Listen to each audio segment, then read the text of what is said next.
সুপ্রভাত বন্ধুরা, সুস্থ থাকতে হোমিওপ্যাথি চ্যানেলে আপনাদের সবাইকে স্বাগত। আমি ডাক্তার শুভ্রা চালকি। আজকে আপনাদের সাথে আলোচনা করব এমন একটি হোমিওপ্যাথিক মেডিসিন নিয়ে যেটা বার্ধক্যের ক্ষেত্রে যে শারীরিক অসুস্থতা তৈরি হয় তার জন্য খুব ভালো কাজ করে। চলুন দেখে নিই। আজকের আলোচিত হোমিওপ্যাথিক মেডিসিন হচ্ছে ginkgo biloba mother tincture. Ginkgo biloba mother tincture maiden hair গাছের বসন্তকালে যে নতুন পাতা তৈরি হয় সেখান থেকে তৈরি করা হয়। এর 5টা কার্যকারিতা সম্বন্ধে আমি বলবো। প্রথম হচ্ছে মস্তিষ্কের কার্যকারিতা উন্নত করে, মস্তিষ্কের রক্ত সঞ্চালন বাড়ায়, স্মৃতিশক্তি বাড়ায়, মনোযোগ মানসিকতা বাড়ায়, অ্যালঝাইমার্স ও ডিমেনশিয়ার মতো রোগের ক্ষেত্রে ভালো কাজ করে জিঙ্কো বিলোবা।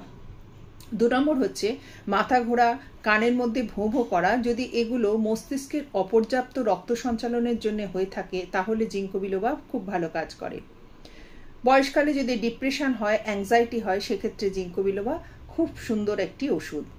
শরীরের বিভিন্ন অংশে বিশেষ করে মাথায় ও অন্যান্য অঙ্গে যদি রক্ত সঞ্চালন উন্নত করতে হয় তাহলে জিঙ্কো বিলোবা খুব ভালো কাজ করে।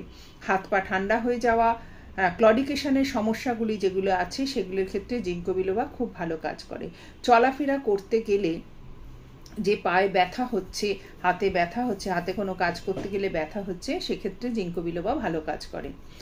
জিঙ্কো বিলোবাতে অ্যান্টিঅক্সিডেন্ট প্রপার্টি থাকার জন্যে কোষের ফ্রি রেডিকেলের ক্ষতি থেকে কোষকে রক্ষা করে এবং বার্ধক্যজনিত যে সমস্ত সমস্যার সম্মুখীন হতে হয় সেক্ষেত্রে অনেকটাই জিঙ্কো বিলোবা কমিয়ে দিতে পারে এবং বার্ধক্যেও ভালো থাকতে জিঙ্কো বিলোবা একটা ভূমিকা আছে।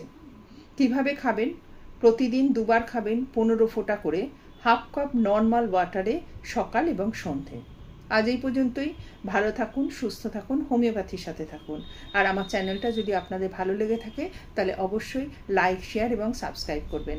নমস্কার, ধন্যবাদ।